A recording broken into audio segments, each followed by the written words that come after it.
I want to talk about the SWIFT, the world's reserve currency, the dollar. Alfred McCoy argues that's the final end point of the American empire.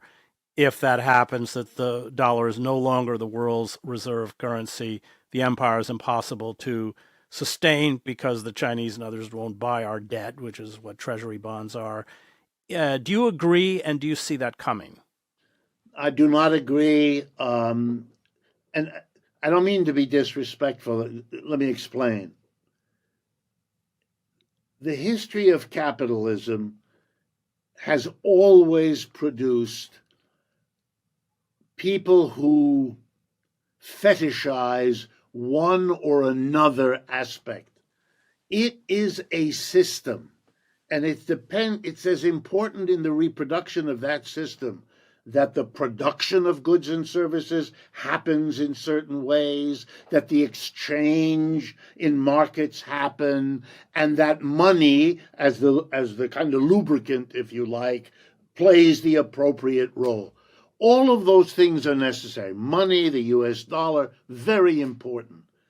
But the system, like all systems, has within it the capacity to adjust if one or another of the elements. It's a little bit like doctors explain if you lose your left arm, it turns out your right arm can do all kind of things, and your body will kind of adjust. Yes, you will always know you don't have a left arm, but you will be amazed at what your right arm can do, or your left eye, or your right eye, or different parts of you. It's that way. So it used to be thought that the great evil of capitalism was the banker or the people with the money. Well, yeah, they are important, but they are not the beginning and the end any more than anybody else. No other part is. It's a system.